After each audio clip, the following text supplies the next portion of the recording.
நமது மெய்ப்பரும் நமது மீட்பரும் நமது ஆண்டவருமாகிய இயேசு கிறிஸ்துவில் பிரியமான உறவுகளே, நாள்தோறும் வத்திக்கான் வானொலி நிகழ்ச்சிகளை அருள் ஒளி இணையதளம் வழியாக உங்களுக்கு நாங்கள் ஒளிபரப்புகின்றோம். உங்களுக்காக தொகுத்து வழங்குபவர் உங்கள் அன்பு சகோதரன் பேசாலை தாஸ்.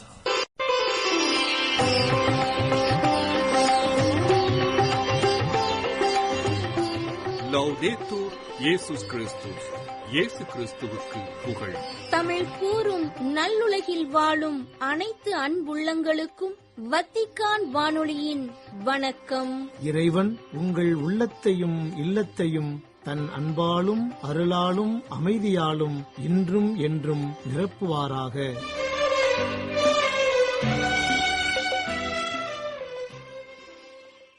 நேயர்களே, நீங்கள் இன்று செய்மடுக்க விருப்பன தடம் தந்த தகைமை, அன்னை ஓர் அதிசயம் மற்றும் செய்திகள். தடம் தந்த தகைமை. உன்னுடைய படுக்கையை எடுத்துக்கொண்டு நான் உனக்குச் சொல்கிறேன், நீ எழுந்து உன்னுடைய படுக்கையை எடுத்துக்கொண்டு உனது வீட்டுக்குப் போ என முடக்குவாதமுற்றவரிடம் கூறினார் இயேசு. இயேசுவின் பணி ஒவ்வொன்றும் சவால்கள் சூழ்ந்தது. எல்லாவற்றையும் எதிர்ப்பு உணர்வோடும் குதர்க்க மனதோடும் அணுகிய மறைநூல் அறிஞர்களை பார்த்து இயேசு புறமுதுகு காட்டவில்லை. அஞ்சா நெஞ்சோடு அருஞ்செயல் புரிந்திட துணிந்தார். முடக்குவாதமுற்றவரின் முழு நம்பிக்கை, சுமந்து வந்த நால்வரின் நல்லெண்ணம், வீட்டுக்கூரையை உடைத்துக் கொடுத்த வீட்டு உரிமையாளரின் தியாகம் என்பனவெல்லாம் குறுகிய அறிவு கொண்ட மறைநூல் அறிஞர்களை விட மகத்துவமிக்கதாக இயேசுவுக்கு தோன்றிற்று. அதுவே இவ்வருஞ்செயலின் திறவுகோல். கடவுளுக்கு மட்டும்தான் மன்னிக்கும் உரிமை உண்டென்ற கற்பனையில் திளைத்தவர்களுக்கு இயேசுவின் மன்னிக்கும் சொல்லும் எழுந்து நடக்கச் செய்த செயலும் சம்மட்டி அடியானது. அடிமட்ட ஏழையர்க்கும் அநீதி இழைக்கப்பட்டவர்க்கும் நீதி நிலைப்பாட்டுடன் ஏதேனும் செய்தால் ஏனையோர் ஊறு விளைவிப்பார்களோ என்றெண்ணி ஏதும் செய்யாமல் இருப்பது தவறு மட்டுமல்ல, அது பெரும் பாவம். நாம் திருமுழுக்கு பெற்றிருப்பது அன்பிலும் நீதியிலும் நிலைத்து சாட்சியாகவே. அவ்வாறு வாழவில்லையெனில் அது வெறும் முழுக்கு. நீதி பணிக்கும் நேர்மையான வாழ்விற்கும் அடிப்படை தேவை மனத்துணிவு. இறைவா, உம் பெயர் அன்பு மட்டுமல்ல, நீதியும் கூட. உம்மை அன்பு செய்வதோடு நீதியோடு வாழவும் வழிகாட்டும்.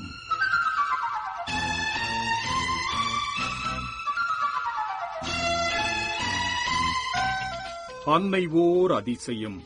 பியேத்ரால்பா அன்னை மரியா திருத்தலம், இத்தாலி. தாய் மரியாள் அழைக்கின்றாள் மாந்தர் நம்மையே, வாழ்ந்து காட்டும் பக்தர்களாய் நாமும் மாறவே. தாய் மரியாள் அழைக்கின்றாள் மாந்தர் நம்மையே, வாழ்ந்து காட்டும் பக்தர்களாய் நாமும் மாறவே. தாய் மரியாள் அழைக்கின்றாள்.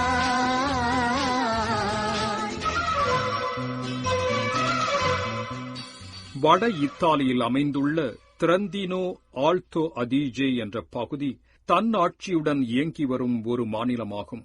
ஒரு காலத்தில் ஆஸ்திரிய ஹங்கேரியின் ஒரு பகுதியாக இருந்து வந்த இந்த மாநிலத்தை பிரெஞ்சு பேரரசும் தனது கட்டுப்பாட்டிற்குள் வைத்திருந்தது. பிரெஞ்சு பேரரசர் நெப்போலியன் 1815 ஆண்டில் தோற்கடிக்கப்பட்ட பின்னர் இப்பகுதி மீண்டும் ஆஸ்திரியாவின் கீழ் வந்தது. இப்பகுதியில் உள்ள உயரமான மலைகள் டோலமைட் மலைகள் என அழைக்கப்படுகின்றன.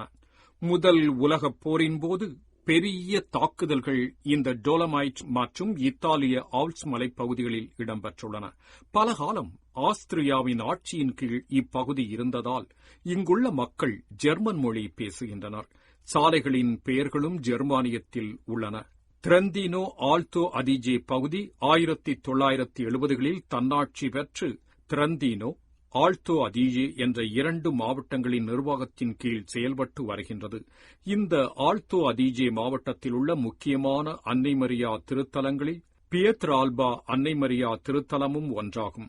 1520 மீட்டர் உயரத்தில் அமைந்துள்ள பியத்ரால்பா அன்னை மரியா திருத்தலம் நோவா பொனேந்தே என்ற ஊருக்கும் புனித பீட்டர் மலைக்கும் இடையில் அமைந்துள்ளது.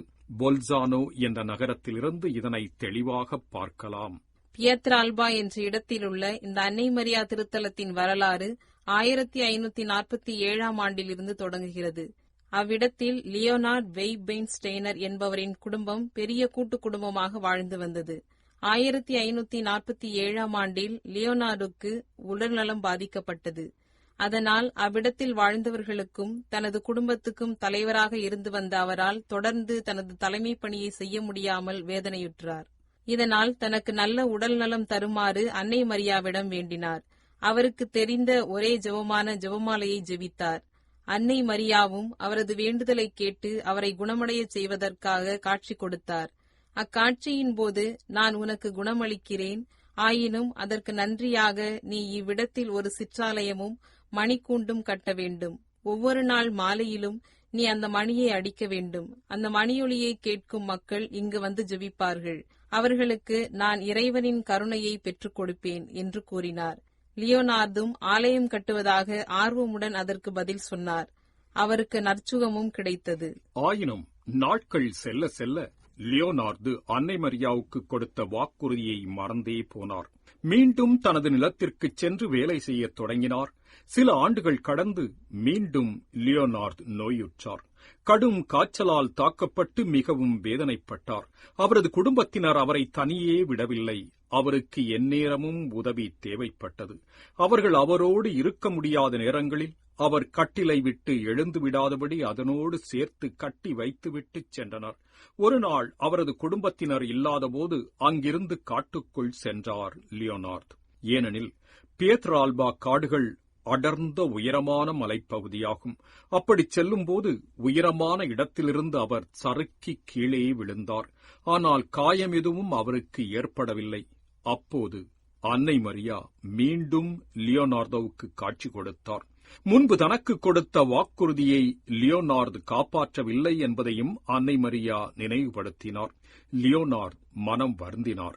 வீடு திரும்பியதும் உடனடியாக தான் கொடுத்த வாக்குறுதியை நிறைவேற்றுவதாக உறுதியுடன் கூறினார். அப்போது அன்னை மரியா புன்முறுவலுடன் தான் மற்றுமோர் அடையாளம் தருவதாகச் சொன்னார். நீ விழுந்த இந்த இடத்தில் எதுவும் உண்ணாமலும் குடிக்காமலும் 9 பகலும் 9 இரவும் இருப்பாய். உன்னை தேடிக் கொண்டிருக்கும் உனது குடும்பத்தினர் உன்னை நல்ல சுகத்துடன் உயிரோடு கண்டுபிடிப்பார்கள் என்று கூறினார் அன்னை மரியா. அன்னை மரியா சொன்னது போல அனைத்தும் நடந்தன. இக்காட்சி 1553 ஆண்டில் இடம்பெற்றது. லியோனார்து வீடு திரும்பியதும் உடனடியாக மண்வெட்டியும் சட்டியையும் எடுத்துக்கொண்டு அன்னை மரியா தனக்கு முதன்முறையாக தோன்றிய பகுதியில் சிற்றாலயம் கட்டுவதற்கு அவ்விடத்தை தோண்டினார். அங்கு வெண்மை நிறத்தில் ஒரு சிறிய பியத்தா அன்னை மரியா திருவுருவம் கிடைத்தது. இதுவே அவருக்கு தான் கண்ட காட்சியை உறுதி செய்தது.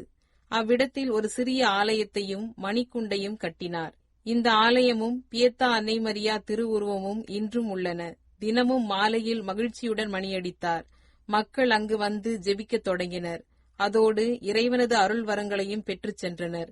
அதனால் அந்த இடம் அன்னை மரியா அருள் வழங்கும் இடம் என அழைக்கப்பட்டது. 1571 ஆண்டில் லியோனார்து இறந்தார். அவர் இறந்தது குறித்து புனித பீட்டர் மலை பங்குத்தள ஆலயத்தின் முன்பாக உள்ள கல்லில் பொறிக்கப்பட்டுள்ளது. லியோனார்தாவின் இறப்புக்குப் பின்னர் பக்தர்கள் கூட்டம் அதிகரித்தது. அவ்விடத்தின் ஆலயத்தை விரிவாக்கும் பணி தொடங்கியது. 1638 ஆண்டில் பெரிய திருத்தலம் கட்டும் பணி ஆரம்பமானது. ஃபாரூக் கலைவண்ணத்தில் இத்திருத்தலம் அமைந்துள்ளது. 1718 ஆண்டில் மரியின் ஊழியர் சபை துறவிகள் ஆஸ்திரியாவின் இன்ஸ்புரூக்கில் இருந்து வந்து இங்கு ஒரு துறவு இல்லத்தை கட்டி திருப்பயணிகளின் ஆன்மீக தேவைகளை கவனித்துக் கொண்டனர். அக்காலத்தில் இவ்விடத்திற்குச் செல்ல சாலைகள் இல்லை. மக்கள் மலை பாதையில் நடந்தே திருப்பயணத்தை மேற்கொண்டுள்ளனர். திருப்பயணிகளின் எண்ணிக்கை அதிகரித்து வந்த வேளை 1787 ஆண்டில் ஆஸ்திரிய பேரரசர் 2ஆம் ஜோசப் இந்த பியத்ரால்பா அன்னை மரியா திருத்தலத்தை மூடினார். அதோடு அங்கிருந்த துறவியர் சமய நடவடிக்கைகளை செய்யக்கூடாது என தடை விதித்தார். அத்திருத்தலத்தின் சொத்துக்களை அபகரித்துக் கொண்டார். லியோனார்து வைத்த பியத்தா அன்னை மரியா திருவுருவத்தையும் லைவஸ்க்கு இடம் மாற்றினார். திருத்தலத்தின் 3 கோபுரங்களும் அழிக்கப்பட்டன. மக்கள் நன்றியாக செலுத்திய பொருட்களும் எடுத்துச் செல்லப்பட்டன. ஆயினும் அந்த இடத்தை வாங்கிய பொல்சானாவைச் சேர்ந்த ஜொஹான் கூக்லர் என்பவர் அத்திருத்தலத்தையும் துறவியர் இல்லத்தையும் அழிவிலிருந்து காப்பாற்றினார். அரசின் தடைகள் நீங்கிய பின்னர் 1836ஆம் ஆண்டில் இன்ஸ்புரூக்கிலிருந்து மரியின் ஊழியர் சபை துறவிகள் மீண்டும் அத்திருத்தலம் சென்று தங்களது பணிகளை தொடங்கினர். 1885ஆம் ஆண்டு ஆகஸ்ட் 24ஆம் தேதி பியத்ரால்பா அன்னை மரியா திருத்தலம் மைனர் பசிலிக்காவாக உயர்த்தப்பட்டது. லியோனார்து முதலில் எடுத்த சிறிய பியத்தா திருவுருவம் தற்போது அப்பசிலிக்காவின் மையப்பீடத்தில் உயரத்தில் வைக்கப்பட்டது. லியோனார்து இந்த சிறிய பியத்தா திருவுருவத்தை ஒரு மரத்தில் கண்டுபிடித்தார் என்றும் சொல்லப்படுகிறது. ஏனெனில் அக்காலத்தில் பாதுகாவலுக்காக அன்னை மரியா மற்றும் புனிதர்களின் திருவுருவங்களை மரங்களில் வைப்பது வழக்கமாக இருந்தது. பியேத்தா என்ற வியாகுல அன்னை மரியா திருவுருவம் இன்று ஆண்டுதோறும் ஆயிரக்கணக்கான பக்தர்களை ஈர்த்து வருகின்றது. அன்னை மரியாவின் பரிந்துரையால் தாங்கள் பெற்ற வரங்களுக்கு நன்றியாக பல அடையாள பொருட்களை மக்கள் வைத்துள்ளனர். வேளாங்கண்ணியில் காணிக்கை அருங்காட்சியகம் போன்று பியத்ரால்பா அன்னை மரியா திருத்தலத்திலும் உள்ளது.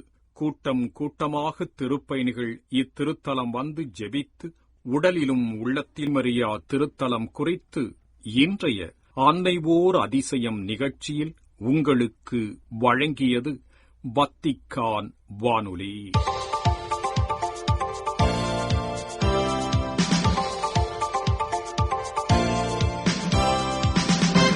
செய்திகள். செய்யறிவால் இயக்கப்படும் டிஜிட்டல் புரட்சியால் ஏற்படும் மகத்தான ஆற்றல் மனிதகுலத்திற்கு ஒரு முக்கியமான திருப்பமாக அமைந்துள்ளது என்று கூறியுள்ளார் திருத்தந்தை 14ஆம் லியோ. ஜூலை 9 இப்புதனன்று அனைத்துலக தொலைத்தொடர்பு ஒன்றியத்தின் 160வது ஆண்டு நிறைவை ஒட்டி இடம்பெற்ற 2025ஆம் ஆண்டுக்கான உச்சிமாநாட்டின் பங்கேற்பாளர்களுக்கு திருப்பீடச் செயலர் கர்தினால் பியத்ரோ பரோலின் வழியாக தனது வாழ்த்துக்களை செய்தி ஒன்றில் தெரிவித்துள்ள வேளை இவ்வாறு உரைத்துள்ளார் திருத்தந்தை. குறிப்பாக பின்தங்கிய பகுதிகளில் தகவல் தொடர்பு தொழில்நுட்பங்களை விரிவுபடுத்துவதற்கான முயற்சிகளையும் தனது செய்தியில் பாராட்டியுள்ளார் திருத்தந்தை 14ஆம் லியோ. கல்வி, நலவாழ்வு மற்றும் நிர்வாகம் போன்ற துறைகளை மாற்றியமைக்கும் செய்யறிவு சமூகத்தில் ஏற்படுத்தும் ஆழமான தாக்கத்தையும் எடுத்துரைத்துள்ளதுடன் அறநெறி வளர்ச்சியின் முக்கியத்துவத்தையும் வலியுறுத்தியுள்ளார் திருத்தந்தை. மறைக்கல்வியாளர்கள் அனைவரும் தங்கள் நற்செய்தி அறிவிப்பு பணியை புதுப்பித்துக் கொள்ள வேண்டுமென அழைப்பொன்றை விடுத்துள்ளார் திருத்தந்தை 14ஆம் லியோ. ஜூலை 9 இப்புதனன்று பராகுவேயின் அசுன்சியனில் கூடியுள்ள ஸ்காலாவின் 13வது சாதாரண சபை மற்றும் 10வது படிப்பு நாட்களின் பங்கேற்பாளர்களுக்கு அனுப்பியுள்ள செய்தியில் இவ்வாறு கூறியுள்ளார் திருத்தந்தை. மறைக்கல்வி படிப்பினையின் மையமான நாசரேத்தின் இயேசுவை மையமாக கொண்டு தங்கள் பணியை செய்ய மறைக்கல்வியாளர்களை ஊக்குவித்துள்ள திருத்தந்தை இயேசுவின் மீதான தங்கள் அன்பை ஆழப்படுத்துமாறும் நற்செய்தி அறிவிப்பிற்கான தங்கள் உறுதிப்பாட்டை புதுப்பித்துக் கொள்ளுமாறும் அவர்களை வலியுறுத்தியுள்ளார். 1995ஆம் ஆண்டில் நிறுவப்பட்ட ஸ்காலா லத்தீன் அமெரிக்க மறைக்கல்வி கற்பிக்கும் கற்றறிவாளர்களை ஒன்றிணைத்து வருகின்றது. ஜூலை 8 இச்செவ்வாயன்று உக்ரைன் அதிபர் வலோதிமிர் ஜெலன்ஸ்கி அவர்கள் ரோமைக்கு அருகிலுள்ள காஸ்தல் கந்தோல்ஃபோ கோடை விடுமுறை இல்லத்தில் திருத்தந்தை 14ஆம் லியோ அவர்களை சந்தித்து உரையாடியதாக கூறியுள்ளது திருப்பீடச் செய்தி தொடர்பகம். இந்த சந்திப்பின் போது போரில் பாதிக்கப்பட்டவர்களுக்கு வருத்தம் தெரிவித்த திருத்தந்தை கைதிகளின் விடுதலை மற்றும் குழந்தைகளை அவர்களது குடும்பங்களுடன் மீண்டும் இணைப்பது உள்ளிட்ட உரையாடலுக்கான தனது ஆதரவை மீண்டும் உறுதிப்படுத்தினார்.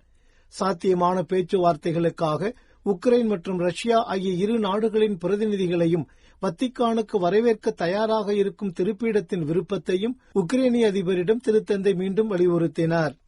திருத்தந்தையுடனான சந்திப்பை தொடர்ந்து செய்தியாளர்களை சந்தித்த உக்ரைன் அதிபர் திருத்தந்தை 14ஆம் லியோ அவர்கள் தங்களை அன்புடன் வரவேற்று உபசரித்ததற்காகவும் குறிப்பாக ரஷ்யாவிற்கு அழைத்துச் செல்லப்பட்ட உக்ரைனிய குழந்தைகள் தொடர்பான பிரச்சினையில் திருத்தந்தை மற்றும் வத்திக்கானின் ஆதரவிற்காகவும் தான் நன்றி தெரிவித்துக் கொள்வதாகவும் கூறினார்.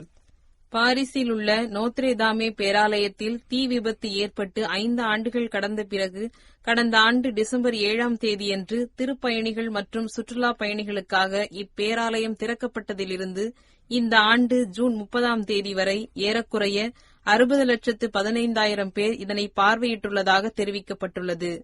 மேலும் நோத்ரதாமே பேராலயத்தை ஒவ்வொரு நாளும் ஏறத்தாழ 35,000 பேர் பார்வையிடுவதாக பிரான்சின் நாளிதழ் ஒன்று ஜூலை 6 ஞாயிறன்று செய்தி ஒன்றை வெளியிட்டுள்ளது. இவ்வாறு சுற்றுலாப் பயணிகள் மற்றும் திருப்பயணிகளின் வருகை தொடர்ந்து இடம்பெறுமானால் 2025ஆம் ஆண்டின் முடிவில் பார்வையாளர்களின் எண்ணிக்கை 1,20,00,000 எட்டும் என எதிர்பார்க்கப்படுவதாகவும் தெரிவிக்கப்பட்டுள்ளது. மேலும் பேராலய முன்பகுதி, பசுமை தளங்கள் மற்றும் நடைபாதைகள் உள்ளிட்டவை 2027ஆம் ஆண்டில் புனரமைக்கப்பட இருப்பதாகவும் அறிவிக்கப்பட்டுள்ளது. மேற்கு கரையில் வாழும் கிறிஸ்தவர்களை பாலஸ்தீனத்தின் யூத குடியேறிகள் தாக்கி அவர்களின் சொத்துக்களுக்கு பெரும் சேதம் விளைவிப்பதாக லத்தீன், கிரேக்க ஆர்த்தடாக்ஸ் மற்றும் மெல்கி தேவாலயங்களின் 3 திரு அவை அருள்பணியாளர்கள் தெரிவித்துள்ளனர். இதற்கிடையில் கிறிஸ்தவ குடியிருப்பாளர்களுக்கு சொந்தமான ஆலிவ் தோப்புகள் மற்றும் விவசாய நிலங்கள் மீது அழிவை ஏற்படுத்துதல் தொடர்ந்து அதிகரித்து வருவதாகவும் இதுகுறித்த செய்திக்குறிப்பில் தெரிவிக்கப்பட்டுள்ளது.